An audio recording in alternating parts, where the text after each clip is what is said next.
Grizzy was finally having one of those rare and treasured moments, peace and quiet in his cabin with a generous heap of his favorite snacks. He settled comfortably into his chair, taking a deep, satisfied breath.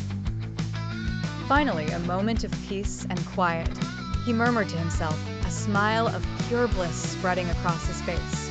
But just outside, lurking with silent giggles and mischievous grins, the lemmings had other plans.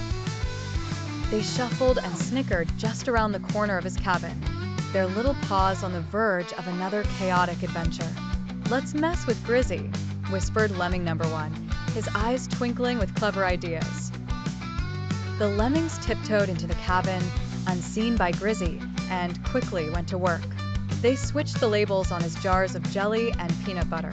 The unsuspecting bear took a generous bite, his face morphing into a puzzled grimace.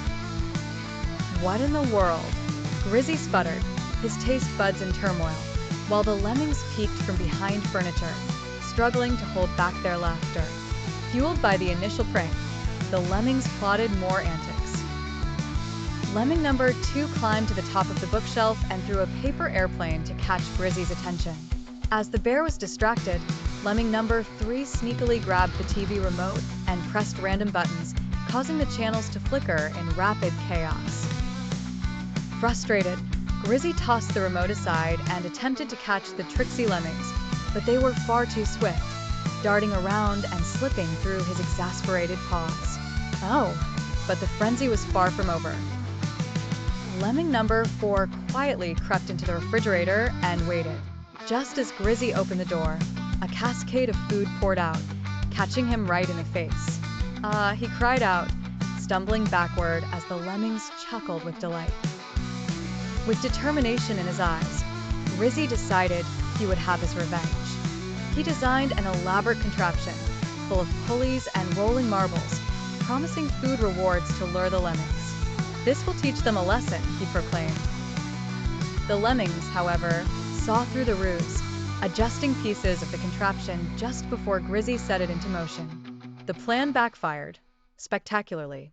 Instead of snaring the tricksome lemmings, Grizzy wound up caught in his own trap, covered in a pie avalanche. "Why do I even try?" he groaned, pie on face, as the lemmings burst into peals of laughter. Not satisfied with the fun, the lemmings prepared their grand finale prank, a treasure hunt just for Grizzy. They lined up a trail of cheesy delights leading right into the woods. Driven by his love for cheese, Grizzy eagerly followed the trail. Each bite led him further until he stepped right into a sticky mud trap. "I knew it was too good to be true," he muttered, wiggling in vain as the lemmings celebrated with their classic "moi." Eventually, exhausted and covered in remnants of snacks, Grizzy slumped onto his hammock outside. He decided he'd earned a long nap after his blustering day. Unbeknownst to him, the lemmings didn't rest. They built a mountain-high sandwich and placed it on Grizzy's chest as he slept. In his dreams, Grizzy grinned. "Maybe they're not so bad after all," he dreamily thought to himself. The narrator, watching the scene unfold, chuckled to himself. "Or maybe not," he added with a wink. Leaving the lemmings' antics a mystery for another day. And so, the mischief in the cabin endured, and with it, the never-ending giggles of the mischievous lemmings.